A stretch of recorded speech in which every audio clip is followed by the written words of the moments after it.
All right, thanks for checking us out at Discover Fairbanks. Today we're going to be talking about everything that you really need to know in order to start your journey up to Fairbanks. These are things that I really wish I would have known before coming up here, and I think they would have really started my adventure in Alaska a little bit better. So let's talk about it.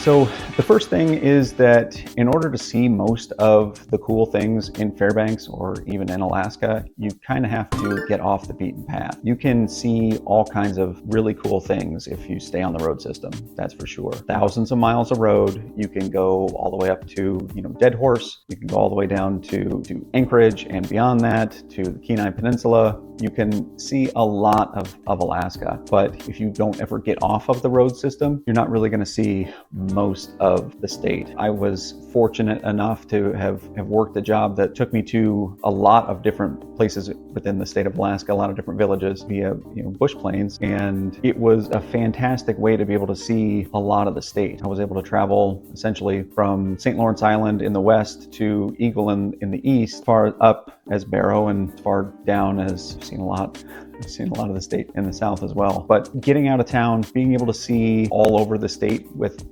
on a plane is really fantastic. So if you do get the chance to fly out on a bush plane, absolutely take it, because you're going to see parts of Alaska that most people don't get to, and you're not going to regret it. The next way to see more of Alaska is to go on a boat, and a river boat, whether you buy one or have a friend that has one, is a great way to get up nearly any river system in the state. It's fantastic. But keep in mind that when you're taking a riverboat upriver someplace, you can get into some pretty hairy spots. So if you are going, that deep into the bush, make sure that you kind of know where you're going, or at least go with somebody that does. Don't just, go out for your first time, renting a riverboat from someone or borrowing somebody's riverboat with no knowledge of where you're going or how to use a boat. One of the reasons I haven't bought a boat, I don't know anything about boats. So the next way to see more of Alaska is on foot, and there are trails everywhere. You can hop on a trail pretty much anywhere and be able to walk around the state. It's a great way to see around the state, and I highly recommend taking trails and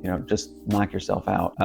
Majority of the trails are in pretty good shape, especially all the trails that you're going to see in and around like state parks or national parks. They're going to be in really great shape. So get some really good hiking boots, get a good pack, and start hiking around. Now you're probably gonna have to be of the road system or pretty close to the road system when you do this, but it's definitely a fulfilling experience. It's totally worth it, and bring your kids, bring your dogs, it's worth it. The next thing that I didn't know about Fairbanks, or I didn't know about Alaska before moving here, was that even though it is a gigantic place, it's still a super, super small town. All of Alaska is. Fairbanks itself has about 32,000 people, and you'll be surprised at how often you'll discover that you knew other people that know other people that know other people, and how deeply rooted everyone really is.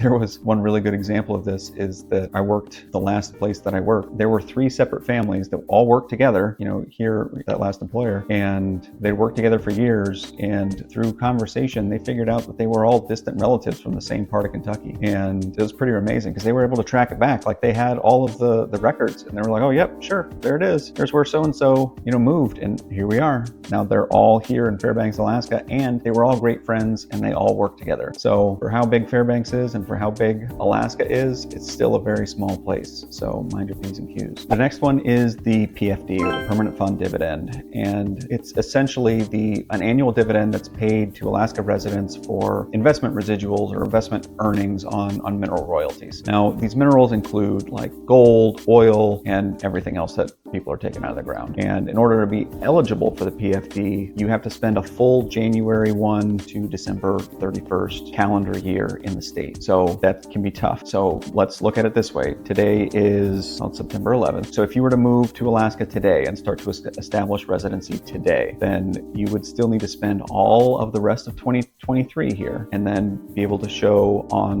that you started residency in order to qualify and be eligible for the PFD on January 1st, 2024. And then you spent your entire first actual calendar year, January 21st, 2024 to December 31st, 2024. And then you could could apply for the 2025 PFD, and that really stinks.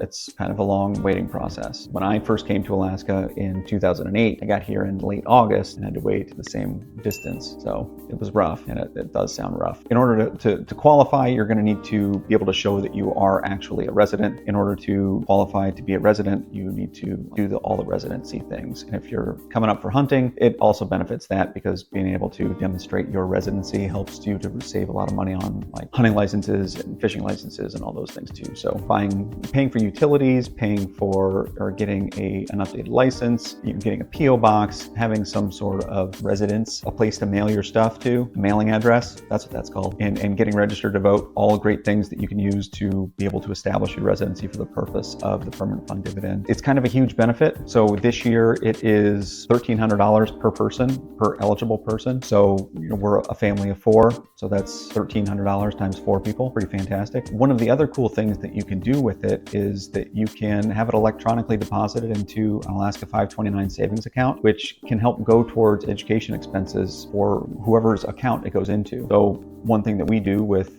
ours is that all of our children's go directly into an Alaska 529. So that way, when they turn 18, they're going to have 18 years worth of PFDs stacked up in an Alaska 529 plan to be able to pay for whatever school they would like to go to. Hopefully it makes a dent. Maybe it won't, maybe it will, but every penny counts. Now, when it comes to what you're allowed to use that money for, it's your money. You can use it for whatever you want to use it for. Word to the wise, if I had an extra $1,300 that I wasn't accounting on, just deposited in my account, I would use it for heating fuel. Pro tip. So the next thing that we need to be mindful of when moving to Alaska or coming to Alaska are taxes. And let me back up. There's a big misconception that Alaska is the land of no taxes, and it's not 100% true. While we don't have a state tax necessarily, we do still pay federal taxes up here. And some municipalities do charge a bed tax. There are other sales taxes that a lot of people have, or a lot of areas have too from that. So there's a common misconception that the state of Alaska is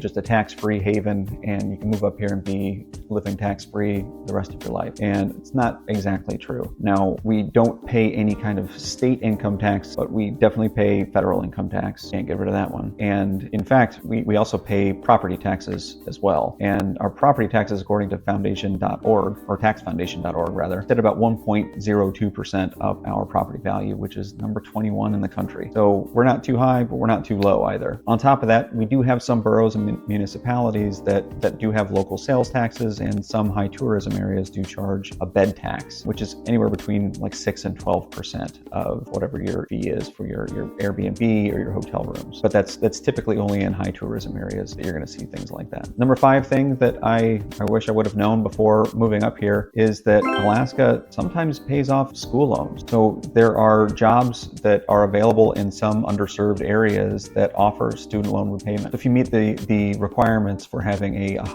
being highly qualified in subject areas like math, science, or even special education, you can receive up to $17,500 in loan forgiveness. Now, that's a lot of money. Also, the National Health Service Corps loan or repayment plan offers eligible candidates up to $50,000 for loan repayment assistance for 2 years of service in their program. So the Nurse Corps loan repayment program pays about 60% of your education loans, and with a 2-year service commitment. So you say, I'm going to work for them, and they're going to pay 60% of your loans, and they offer another 25% if you serve for a 3rd year. So that's pretty good money. I'm going to drop some links down below in the description, so that way you've got some resources to be able to contact if you're interested in those things. Number 6 is job experiences. There are a huge, wide range of job opportunities available in the state of Alaska, and it's crazy. The amount of different things that people are doing in just the city or just Fairbanks is ridiculous. Right now, if you're in the lower 48 and you're a professional, whether by trade, experience, or education, and you have a solid work ethic, chances are you can find a job here. I'm going to put a website to the Workplace Alaska. It's basically the state webpage for all of the jobs that are available for the whole state of Alaska. So the state of Alaska has a job posting board for all of their jobs that are available, and I'm going to put that in the description below, so take a look at it. Thinking about moving to Fairbanks? Well, click on the link below for my free relocation guide, where I talk about top schools, top neighborhoods, and so much more.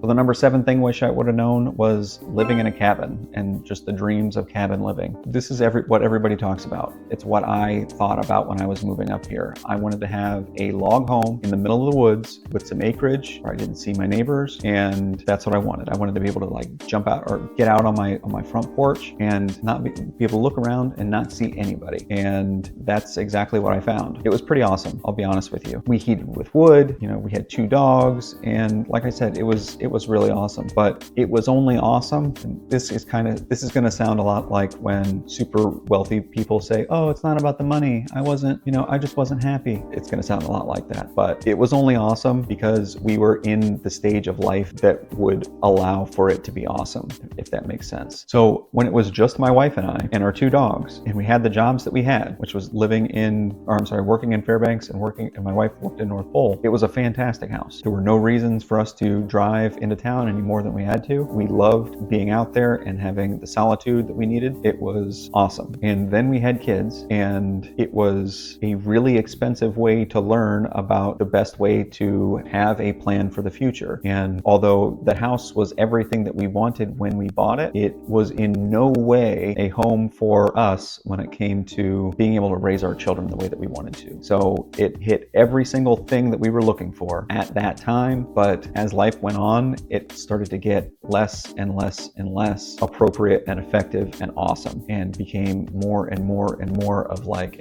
oh my gosh, I kind of don't want to go home because it's just going to be sucky when I get there. Now, I'm in no way knocking the log home life. I loved having a log home. I loved heating with wood. The things that I didn't love about it were, the experience of having a log home. I didn't like the upkeep of having a log home. I didn't like the process of having to, cut, split, and stack wood all summer long. I didn't like the process of having to clean up my house all day long, every day, because I got the house dirty every time I went outside to go get firewood. Those are the things that I didn't like.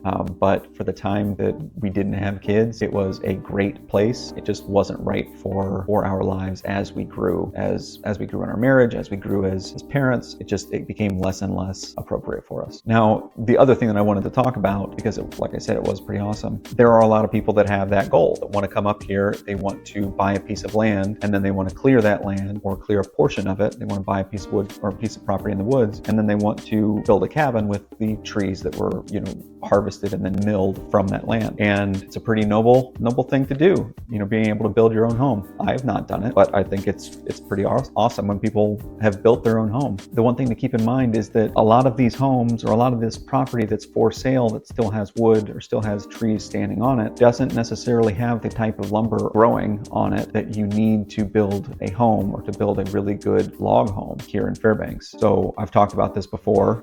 The trees that we typically have up here are black spruce, which is pretty awful. You don't want to be cutting that down because it's about that big around. White spruce, which if you've got mature white spruce, can be pretty nice size diameter, but as it gets bigger, it kind of gets prone to disease. It will rot pretty quick. Then we've got birch trees, which they can be pretty big too, but they're pretty high moisture content. And then we've got aspen, or like cottonwood tree as well. And birch and aspen are not really the trees that you want to be building a log home out of. At least I've not seen too many. So if you're thinking about coming up to build your own home, there are plenty of places that you can order a log home kit that will send you, the appropriate wood, logs in order to be able to build your home. And I'd highly recommend taking a look at some of those. Maybe I'll drop some of those in the description as well, before, looking at trying to clear the land here in Fairbanks to use the wood to be able to build with. A lot of that wood, birch and white spruce, you'd probably be better with, leaving on the property, or what you do clear in order to put your foundation down, maybe cutting, splitting, and stacking that for firewood if that's what you end up doing. So keep that in mind. A little pro tip for you. Number 8, living off the land. This is something that I wish I would have started years ago. I have a really small garden, but it is totally possible to garden up here, give it your all. My mother has a really nice greenhouse that she built, or I mean, we kind of helped her. She didn't just build it on her own, but a really nice greenhouse. She's got some chickens as well. So I think she's got 10 or 11 chickens. So she's pulling out 5 or 6 eggs plus a day. And she was able to grow mountains of zucchini this year. We've got a potato tower that I've shown several times on this channel. I've got a follow-up getting ready to film on that too. There are tons of different ways that you can literally live off the land. Harvest a moose every year, harvest caribou every year. There are all kinds of ways that you can offset your costs, definitely your food costs. You can offset your electricity costs as well through solar panels. There's tons of different ways that you can live off the land up year round, and it's well worth it. I talked about heating with a wood stove too. It's well worth it to take a look at some of those options because they can reduce some of your expenses, some of your variable expenses down to almost zero if you do it right. So consider that as something as you're moving forward. And if you've got questions about this, about living off the land or anything else, you can absolutely give us a call, 907-885-0316. Number 9, this is something that I kind of had figured out when I moved up here, but it's great to talk about anyway, and that's firearms ownership. So Alaska is an open carry state, and you don't even need a concealed carry permit to carry a concealed weapon. Now, there are still regulations about where and when you can be carrying, and if you come in contact with law enforcement, you better let them know right away that you are carrying and what you are carrying and where it is. That being said, I would just generally assume that everyone is armed. That's kind of a safer bet. Some people you'll see are open carrying. That's good for them, I guess. But Alaska's pretty serious about maintaining individual and civil liberties. So I don't necessarily see this one going away anytime soon. But if you're curious about ways to get your guns here, because that's pretty important, check out this video. We've got all kinds of information about the different ways to get your guns to Fairbanks. Number 10, this is kind of a new one. This wasn't around when I first came to Fairbanks, but cannabis legalization. On February 24th, 2015, Alaska legalized both medical and recreational retail marijuana. And you still have to be 21 years or older in order to buy it. You can't use it while you're driving. And I mean, that's pretty much it. Pretty cool, I guess. If you're interested in cultivating, processing, testing, or even selling it, you can do that. As I said, there's a wide variety of jobs that you can get into in the state of Alaska, and you can sell weed legally here in the state. So you just have to go through some legal processes in order to do it, but something you can definitely do. So welcome to Alaska. All right, number 11 is the Northern Lights, and I love the Northern Lights. Anytime I'm outside and it's dark outside, I'm looking for the Northern Lights, and if I see them, I'm going to spend as much time as I can possibly spend outside looking at them. There's just nothing like them. When they're out, you'll see people pulled over to the side of the road, no matter where you're at, and people will just be stopped looking at them.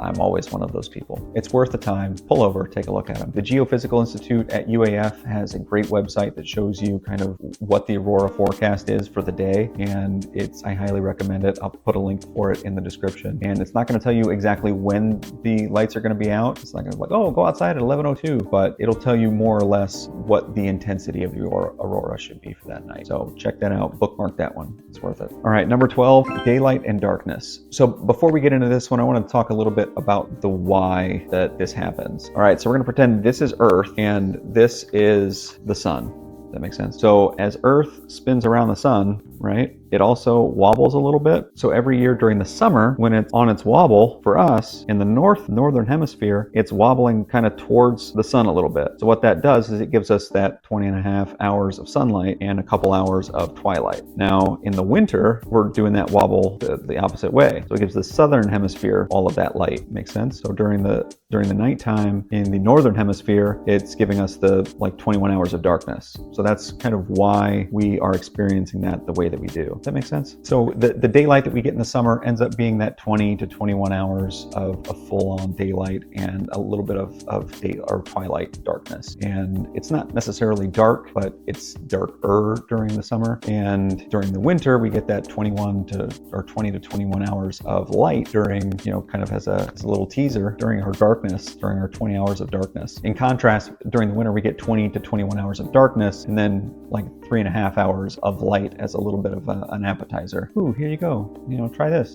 So yummy. And it's not full power sunlight, but we kind of take what we can get. You know what I mean? For either one, it's really cool to be outside and being able to see what the light looks like during those twilight periods. Just, it's really cool. So if you'd like, you can subscribe to our channel, and we're going to show you what it's like to be able to be outside during those times. Unless you know, you don't know, and we're going to help you know. So number 13 is something that I've talked about temperature before, but this is going to be the perception of the temperature. So the temperatures up here are also a little bit different. So we're experiencing temperature swings from as low as 40 below zero to as high as, I mean, shoot, we were up in the 90s this summer. Now, when temperatures are as high as the 90s, as they were this past summer, we've got a huge likelihood of forest fires happening. And that's exactly what happened this past summer. For most of the summer, we were sitting at a pretty moderate temperature of like the 60s and 70s. And, you know, it was really, really nice. I mean, a lot of people were complaining that they're like not having the high temperatures that we would typically need in order to enjoy being out like kayaking and canoeing and going swimming in the, you know, at Chena Lakes or Tanana Lakes. But midway through July,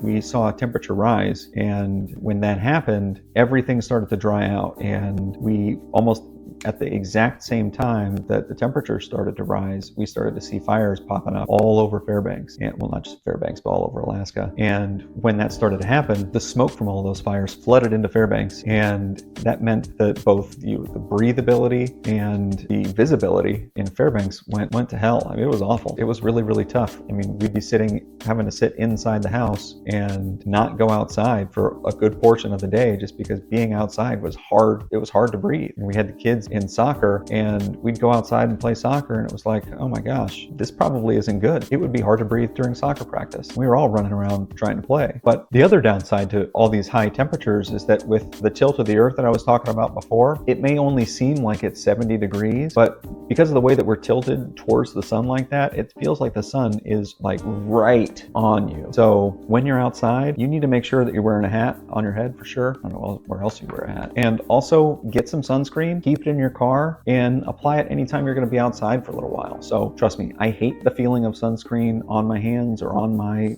body anywhere. You know, that like oily, awful feeling is nuts, but I tend to forget about it after about 2 or 3 minutes. And then later on in the day, when I don't have a ridiculous sunburn from being outside, it's well worth it. So wear long sleeves, wear a hat, put on some sunscreen. Okay, so number 14 is seismic activity. And I wasn't necessarily worried about this because I came from Ohio, and Ohio doesn't necessarily have any seismic activity that I can ever remember. I don't even think that we ever in school ever even talked about like earthquake drills or anything. But while we're getting beat up with wildfires and high and low temperatures and mosquitoes and the cost of living, we also have earthquakes up here. And that's specifically due to the fact that we are located within the Ring of Fire in the Pacific Ocean. All about location, location, location, and we're primarily located. So we're pretty prone to earthquakes. There's not really much we can do about it. So we're going to have thousands of earthquakes all throughout the whole state, all year long. It's just going to happen. Now, while we do get these thousands of earthquakes every year, a vast majority of them happen in areas that are not super populated. So like I was saying with our first example, most of Alaska is not on the road system, and most of Alaska is not even habited by people. So where these majority of these earthquakes are happening are in areas that are not habited by people. And they're also not these huge shaking building destroyers that you see, you know, from time to time happening all over the world. Now, that does not mean that we are not going to get those and that those will not ever happen. The big one could happen right now. It could happen at any time, and there's really no way of knowing it. But I mentioned the Geophysical Institute at UAF, they also track all the earthquakes around the whole state. So if you're curious about how many and where they're happening and you want to take a look at it, check out the link in the description. It's pretty scary. You'll see, looking at, I think just like the past couple weeks, you can change all the settings to be able to see where all of the earthquakes have happened and how big they've been. You may not want to look at it, maybe you do. It's pretty interesting to look and see how many earthquakes have happened in just the past few days. So take a look at it if you dare, but it's pretty cool. Number 15, I wish I would have known, and I don't even know why it's even a big deal, but labels for Alaskans. there's a lot of gatekeeping in the state of Alaska when it comes to whether or not you're a real Alaskan. And depending on who you ask, there are all kinds of definitions. Everyone kind of has their own opinion about what is and is not a real Alaskan, and what it takes to pass the threshold into real Alaskan-ism, I guess. Some people will say, oh, well, if you were born here, then you're a real Alaskan. If you've caught a king salmon, you're a real Alaskan. If you know of a secret berry patch that you don't tell anybody about, you're a real Alaskan. If your family's from here, if you've got generations of family from here, you're a real Alaskan. If you change a tire at 50 below, you're a real Alaskan. If you refer to Pioneer Park as Alaska land, then you're real. And I mean, I don't really care. There realistically is only one group of people that can, without a doubt, say that they are real Alaskans, and that's the Alaska Native people. They've been here well before we got here, and as soon as we got here, life for them got turned upside down, and they've kind of been fighting for their culture, their lives, their land ever since. So if you'd like to get a view or even a small glimpse into Alaska Native culture, consider taking a look at the Morris Thompson Cultural Center or taking a look at the Fairbanks Museum of the North. There are exhibits at both places that are fantastic, but will give you a very small glimpse into Alaska Native culture. And if you do nothing else, that might help at least give you an idea. It's worth taking a look at. As always, if you found this video helpful, make sure you subscribe to the channel. About 95% of our viewers aren't subscribers. And by clicking that button, you're kind of helping us be able to make sure that all these videos get out to all the people that want to see them, or need to see them rather. We want to make sure that specifically first-time home buyers and sellers are the ones that are seeing these videos. Especially those that are living in Fairbanks, because this information getting to those people will help them to help make much more, financially sound decisions in buying and selling here in Fairbanks. We've definitely been there. We have been buyers and sellers here in Fairbanks, and we've been burned. And our goal is to make sure that no one else gets burned. So if you could subscribe, it would really mean a lot to us. If you want to talk about any of these subjects or any real estate related subjects, you can absolutely give us a call, 907-885-0316. You can also reach out to us on our website, www.fbxhomesearch.com. Have a great day.